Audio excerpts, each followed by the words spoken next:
So now we are getting into the 5 layers, basically, the Panchakosha.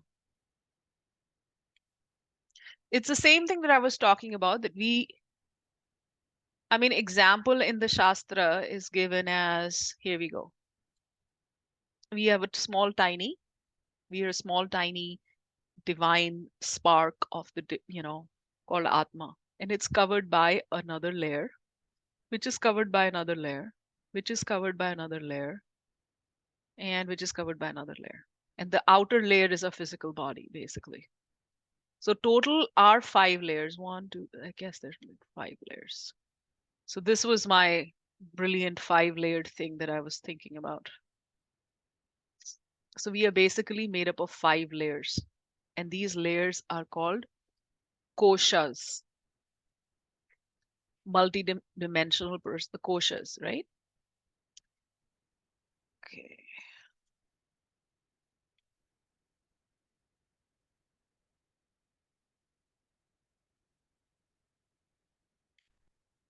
Sometimes the koshas are also called sheath, or you can think of them as layers. One of the Ayurvedic people, doctors that I was working, gave example for onion, which is a fantastic uh, example. Except you keep on peeling the onion, there's nothing really in there. I think those Matoshka dolls, the Russian Matoshka dolls. There's a big doll and there's a smaller doll and then there's a smaller doll. I don't know. Is it Mastoshka dolls? So the smallest doll, think of that smallest doll, in that set of Mastoshka dolls, is the nesting dolls. Yeah, the Mastoshka dolls are the nesting dolls. The smallest one is the Atma, and then there's another one on the top of it, and that is nesting inside another one. That is exactly how our body is the top layer of that nesting doll, the physical body, and there's layers inside it, right? And that's what these layers are called koshas. That's all, basically. And we use different koshas to interact with the different stages in our life and our interactions with the world, basically.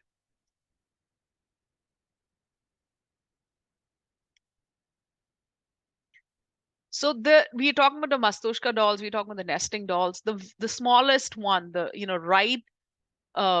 the the smallest one, the Atma, the spirit, is Anandamai.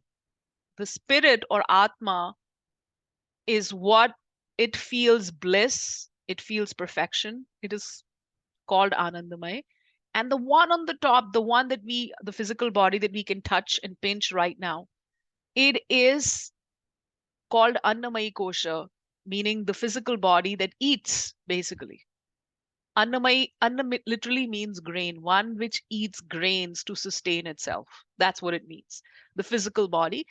And this physical body is incapable of, there's a difference between uh, I'm trying to think what is the English word for sukh and anand. There's a difference between sukh and anand. Sukh being pleasure. Okay. So sukh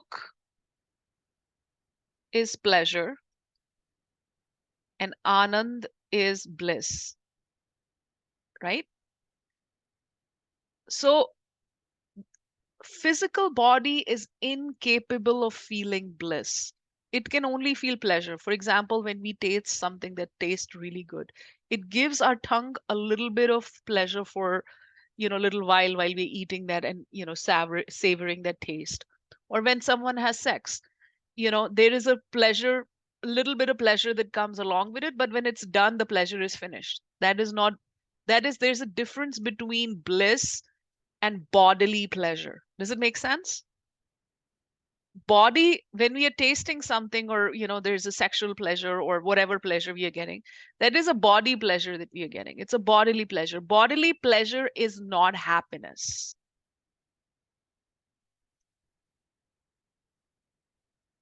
Does it make sense? The body is incapable of feeling happiness. Body feels pleasure. Does it make any sense? Because you might end up explaining this to your clients. Body feels pleasure. Body feels pain. Body does not feel bliss. Body does not feel happiness. Yeah. This is the top layer. Under that layer is pranamai kosha, made up of prana. So our prana, basically the atma or the spirit that resides in our heart, is pumping prana through the heart. The literally the heart is an it is a massive kind of engine that is pumping prana through the blood all over the body, right? And when the heart stops pumping prana, that is also prana. But when we talk about pranamay kosha, it is again, it is that layer, where the blood is and whatnot. But it also again transcends. It's a little bit higher. It transcends our body a little bit. This kosha, we have the awareness, I, me, myself, and I need to protect myself. This pranamay kosha. This is our awareness. We always have a survival instinct, don't we? Our natural instinct is not to die. Our natural instinct is to live. Even if someone has something bad has happened, we still have the will to survive. I'm in my head. That's that song. I will survive. That's going on in my head right now. The will to survive. So that will to survive, no matter how many bad things has happened, is the pranamay kosha. It is happening in this layer of pranamay kosha. Everybody with me? Jamari, where are we at? Is this easy enough? Right? We always want to survive. And this is where we survive because pranamay gives us that. Under that kosha is the mind. Manomay is just the mind. We have talked so much about the mind. Mind is so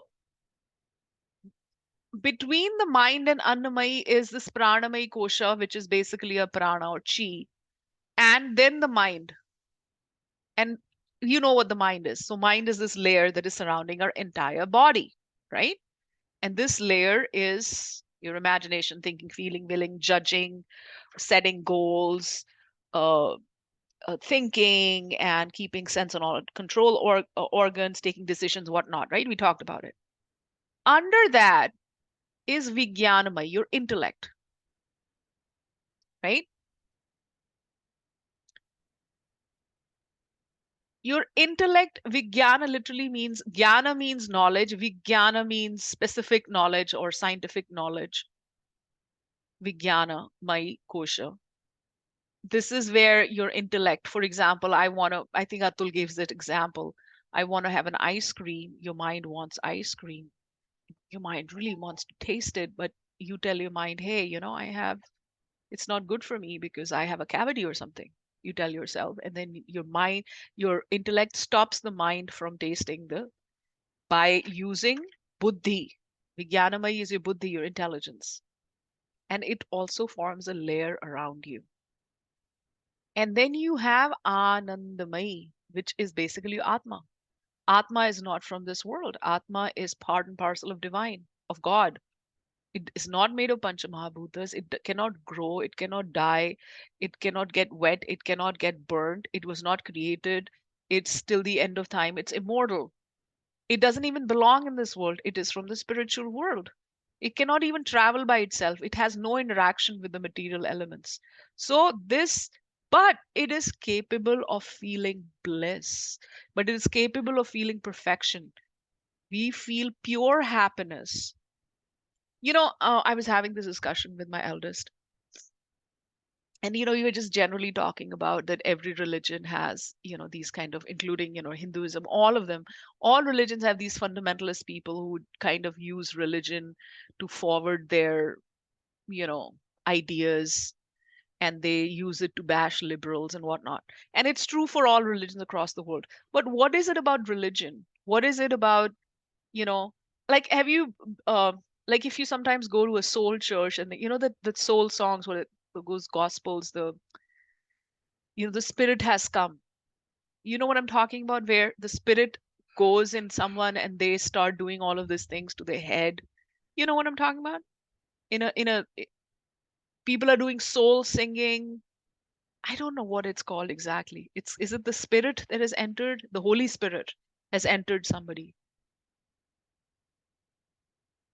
And sometimes when you're singing in a church or singing in a temple or singing kirtan, there's such a feeling of, when everybody's singing together, there's such a feeling of ananda, happiness, bliss, perfection. It is not felt by the body. Like the body is not capable of feeling bliss or perfection or happiness. It experiences pleasure. It experiences pleasure and pain. It does not experience that bliss or happiness.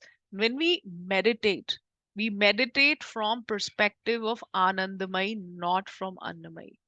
So when you start teaching meditation to people, you can slowly, in fact, I don't know if you already do this, Marion, you can take someone when they're at the end of your yoga class, when you have the sukha, when you have the corpse pose, right? Shavasana.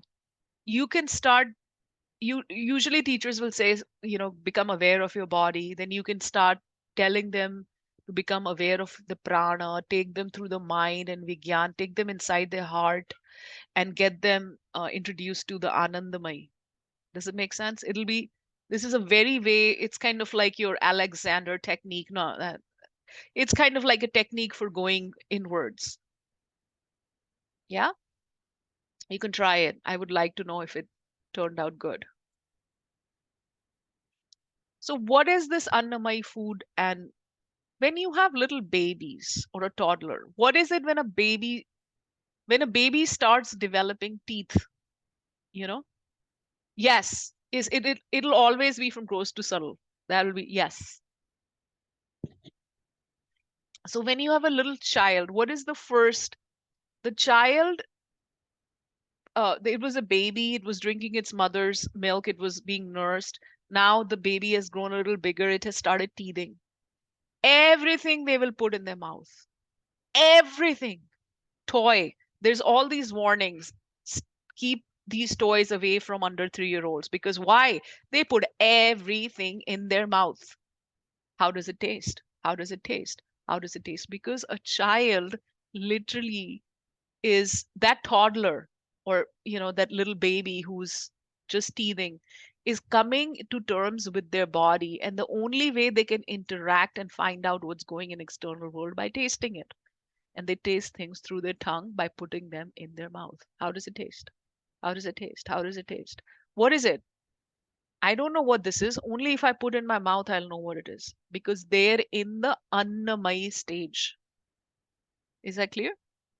If you have a client who is like, if you, let's say, normally as we grow up, we are not really in this stage. But if you have someone, let's say, they don't have they don't have food to put on the table for themselves or the kids, they're starving.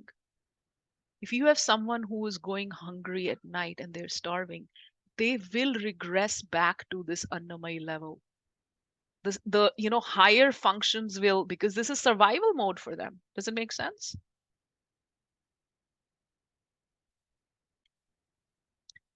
As the children become a little older, you cannot get that, you know 4 year old, 5 year old to sit still. They're always running around. They would rather play than eat.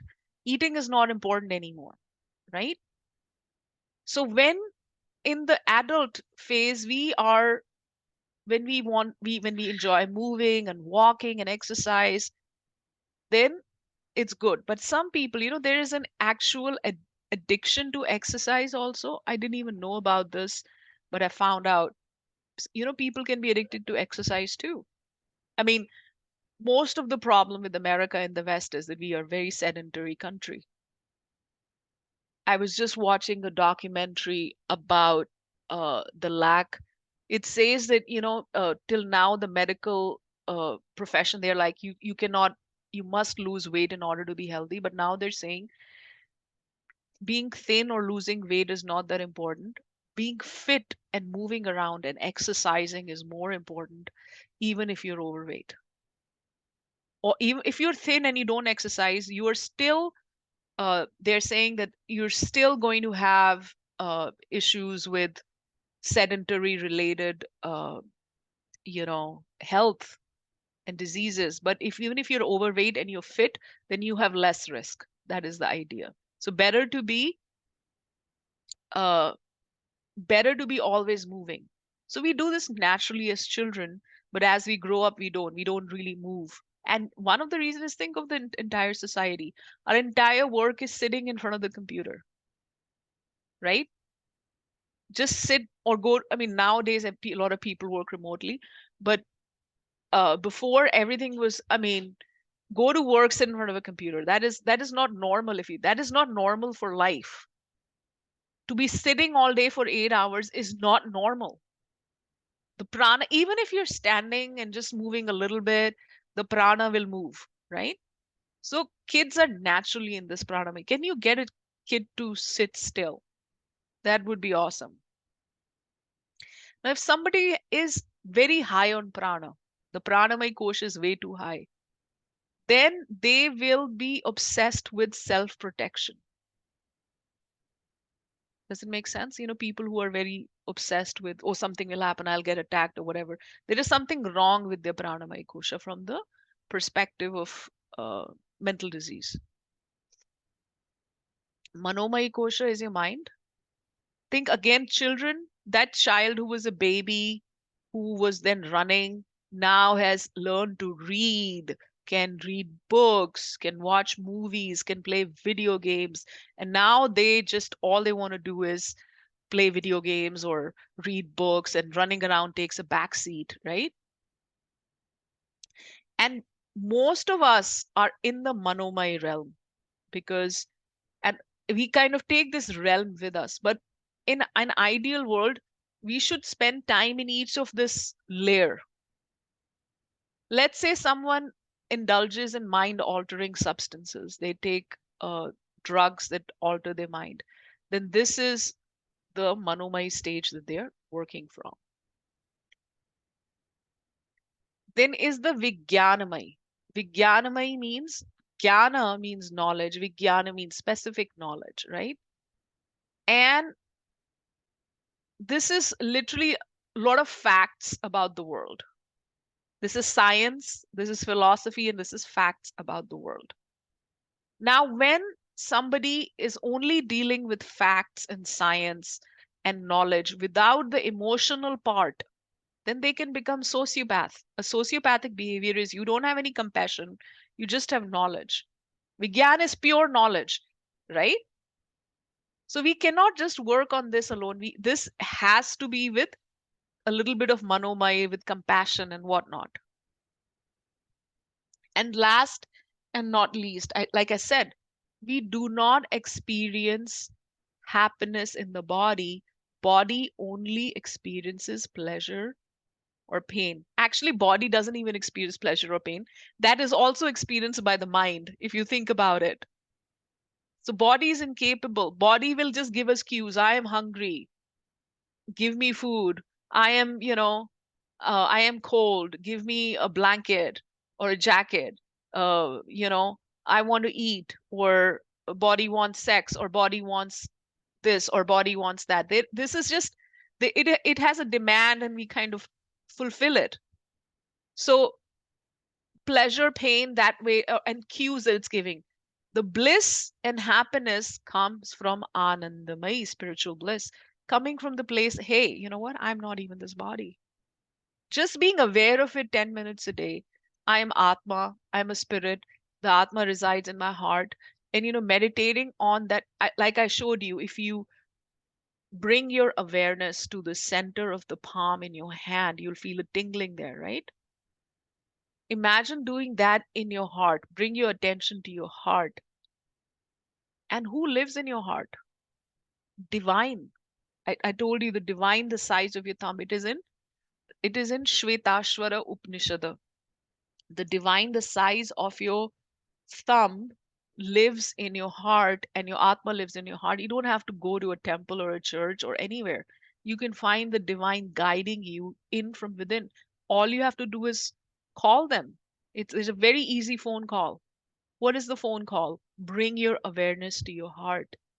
Put your hand on your heart, bring your awareness to your heart, you know, be aware that your consciousness, your best friend, God, divine, resides in your heart and has been there from the beginning in every single lifetime, every single life, and will continue to be there, is the voice of reason, lives with you. And when you die, will also be there.